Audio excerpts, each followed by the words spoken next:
we need a recalibration, but we also need to reconsider the level of ambition we set for the system.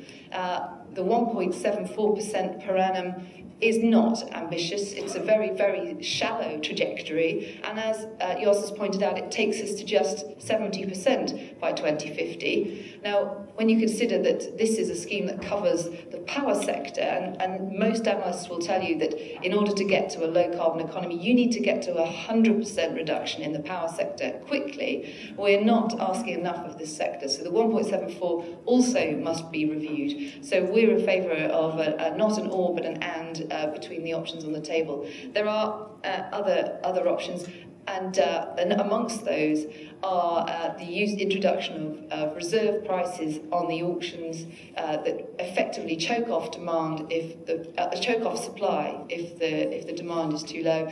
But equally, we also have the option of opting in new sectors, as we have done with aviation. There are a 40% or more of Europe's emissions that currently aren't in the system. There's no reason on earth why we couldn't extend the cap to cover the whole of the European economy, to make meeting all our targets far easier, and could be a way of introducing more demand into the system. So it isn't, there's not just one mechanism, there are many. We have over-allocation in the current period. And wouldn't we have over-allocation in the current period, the price would not be at such a problematic low level. And that's why we have a problem, and we have a problem with the target. It took me also some time to understand it. But the ETS is a cornerstone of the EU climate policy, but it doesn't deliver a 2020 target.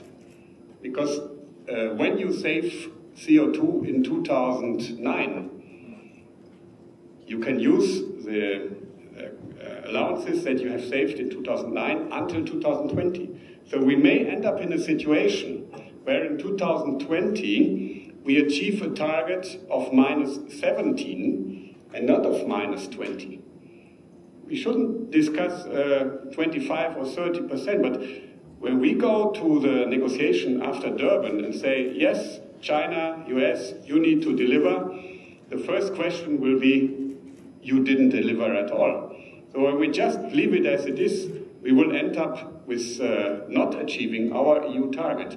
And I think there is a problem. So let's work on a solution that protects your industry from carbon leakage. Well, the set-aside, as I explained, will have to come on the basis of a proposal from the Commission, whatever it is, the co-decision route or it is the comitology route. I do not see how the set-aside otherwise can be dealt with. And I think that that's also the orderly way to do it and the transparent way to do it. You ask about the auctioning regulation and the fact that that was a deliberate move from the Commission to organize the market. Of course, it's by definition. The Commission has to spell out what the timing and pattern and the modalities are going to be according to which the auctioning is going to take place. And so we did. And if there is a wish for a change, there will be a wish for a change to a co-decision proposal, and that then is going to be followed through the normal procedures. So I would like to take away the impression that all too many people have, as if the Commission is going to just overnight organize a set-aside in the dark without any scrutiny from anybody. That's not the way Europe works. You know that, we all know that. We have a co-decision process, and if we would come to that point, it's going to be in the open and not in the dark. So I would like to reassure everybody about that. It's what you need, is we need new investments in Europe, not only for you, for all industries, for power industry, pharma industry, for your industry. And that's exactly what this policy is blocking, and it should not be. And of course, carbon price is somewhere where the incentive is.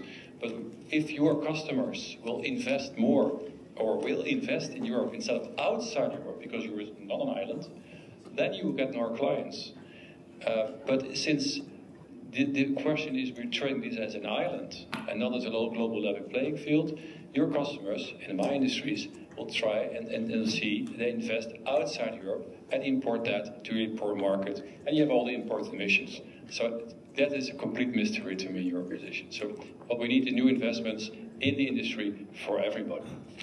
So I think, to conclude, you know, this is an artificially constructed system.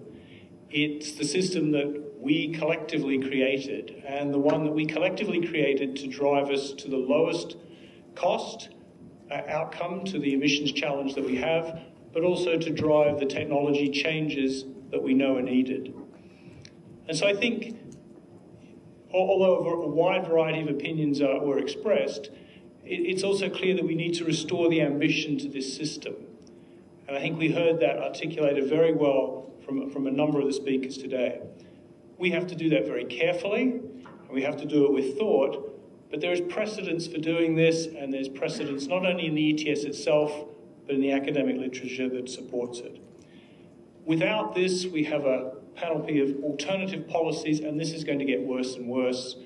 The alternative policies will mean that Europe does deliver on its emissions reduction, but at a much higher cost than it could otherwise do. And that's the issue that really must face us now, doing this at lowest cost and for the long term. Thank you very much.